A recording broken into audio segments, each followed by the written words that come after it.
Today we're going to talk about my favorite home office products and digital organization. A couple weeks ago, my iMac died, black screen of death. She could not be brought back to life, so I've learned a few things. One, I spend too much time on the computer. Two, having a backup system is imperative. Three, I have way too many files and I need to get organized. And four, my workspace needs some updates, like this new fancy chair. I'll also link this printable that I have. I've been going through my office for a couple months now. It takes time. So if you're starting at the beginning, here's a complete list. I start out sitting at the computer with good upright posture and slowly start slouching and bending my neck down as time wears on. So I bought a $30 computer stand to raise my eye level. I should have done this a long time ago. It makes a big difference. It also organizes my external hard drives and cords on this acrylic shelf, and the keyboard fits nicely underneath as well. Next is the office chair. The boys got gaming chairs for Christmas, and I was jealous. I sat in one and couldn't believe how supportive it was. I wanted one too. Well, not a gaming chair, but something more ergonomical than my bulky IKEA chair from 12 years ago. Here's my official chair review that no one asked for. For $59, yes, this is so much better than what I had. My two, if I'm being really picky, I wish that it had the option without armrests. This is okay, this will work. It doesn't fit under my desk, and this is okay. The really picky thing is, this is good support here. I wish it would go forward, just have the option to be this much more forward. So those are my nitpicky things, but overall, this is so much better than what I had, and the price was good, so yeah, this is a thumbs up. Next on the list is this posture corrector. So it straps on like this. Is my cool office chair in the way? It straps on like this, and it just reminds you to push your shoulders back, sit up straight. I like to wear this when I'm editing for a long time. My husband calls me Officer Kate when I wear this. Phone charger. Dealing with all the cords in a home office is always an ongoing battle. That's why I like this simple charging pad. You just set your phone on it without plugging it in. As with most of these products, I do try to go with white so they fade into the background. Cup warmer. Necessary? No. Wonderful? Yes. I use this electric cup warmer every single day to keep my coffee nice and warm. Standing paper file. We have this pretty file folder on our desks for papers that need attention. It just looks nicer than a stack of papers piled up. Next up is our Brother printer. I will link the updated model. We've had this one for several years. I mainly chose this one because it's not black, but we've used it for years now, and it's easy to print wirelessly from our computers or phones. And finally, what's an office without a pencil sharpener? It's a simple thing, but the kids and I use it all the time, and it sits out here. Those are my favorite physical office products. Now let's move into the digital world. I'll show you the unboxing of my iMac. It was nerve-wracking to see if my time machine would back up all my old files. And then I'll show you my digital organization system.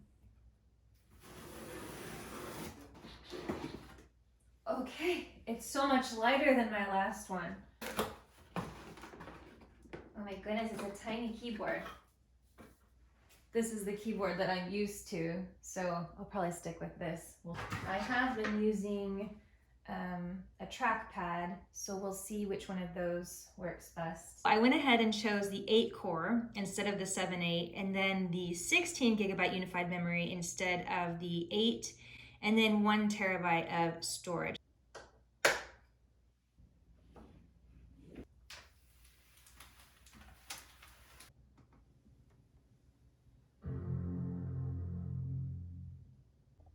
So this was supposed to be the telling moment, because it's asking me how I want to transfer my information. I would like to plug this in that has a USB, and this is what the back of the computer has. So I guess I have to buy another $69 accessory. So 1 hour later, I went to Best Buy. I found one for $40 less than the Apple one, so we'll see if this works. Doesn't know how to use a mouse.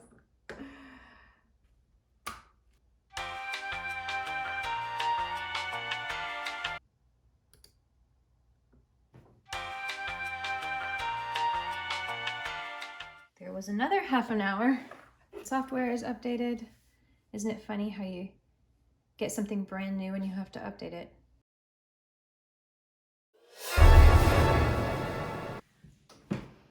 So no, it definitely was not a seamless process, but I was able to recover all of my information from the time machine. I keep my computers so long that by the time I get a new one, there's inevitable updates that I have to catch up with.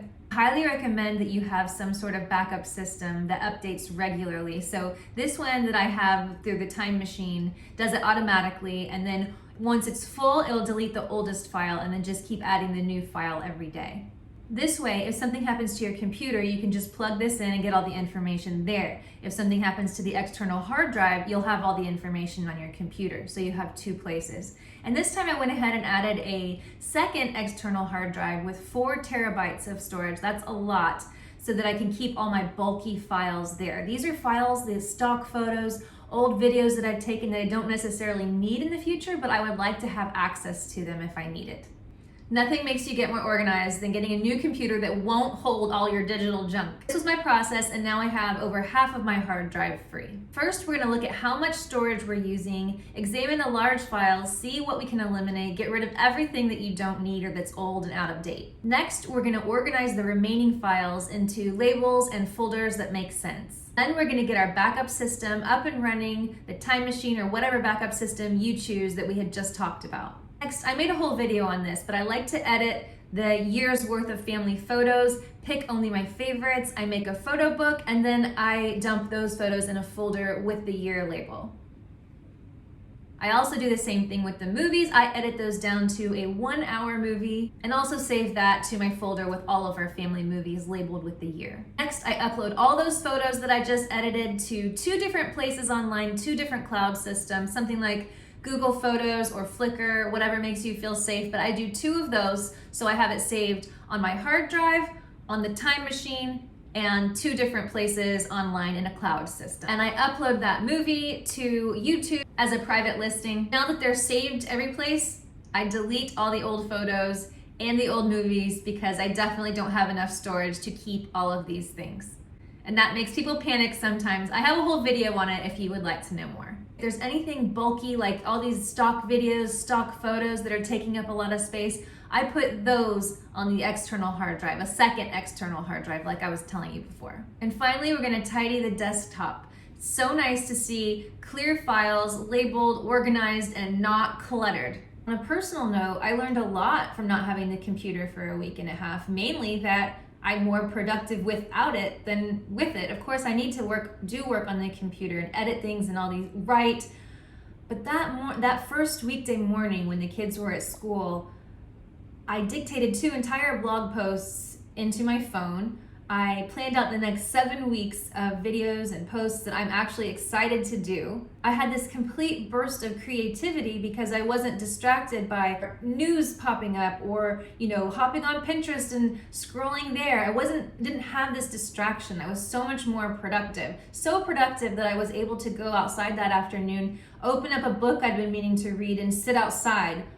When the computer's here, I just mindlessly scroll. I think I've gotten under the assumption that this place here is where I'm most productive. And it's just not true, because here, my mind is just turning. When I'm outside, I get to process and grow and feel that creativity and mature those ideas and thoughts. It's just really overwhelming the amount of time that I sit here, and really something needs to change. I have felt God speaking to me about screen time in this family. I just, when something just tugs at your heart and there needs to be a change. Just, when you know.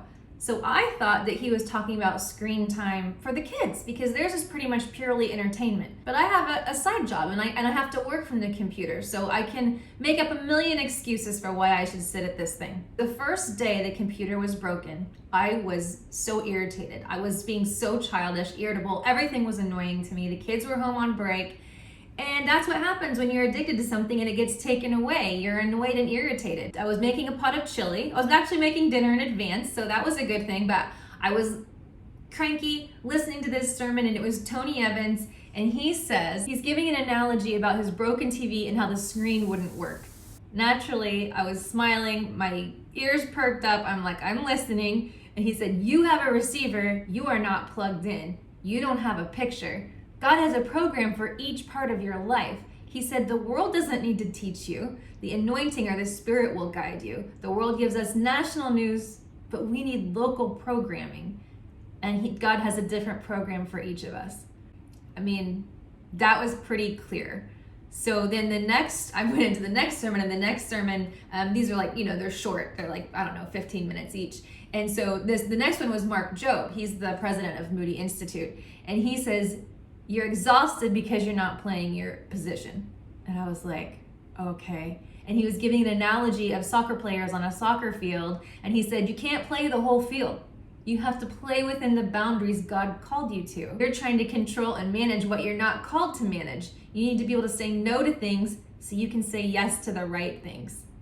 Not only is it a matter of too much screen time and the addiction to it, but trying to do all the things, trying to do Instagram, YouTube, TikTok, all these different things, and personal life and parenting, and I need to narrow in. And I feel when we're mindlessly distracted by screens, we're not focused on the priorities. The picture isn't clear. I'm wrapping this up. I'm realizing I way overvalue productivity. I try to wring every ounce of productivity from every minute of my day. But even when all those boxes are checked, everything's done, I don't feel that deep satisfaction because I'm not enjoying the present moment. A walk should not be a checklist. A walk should be a journey of the senses. You have to enjoy the present, not be mindlessly in your hamster wheel. So I am trying to slow down, hop away from this thing, prioritize what projects are important, and stop trying to do everything and do the things I think He has called me to do. So that was a lot. That was a lot to talk about. I just wanted to pack it all into one video. I hope you have a wonderful week, and I can't wait to see you next time.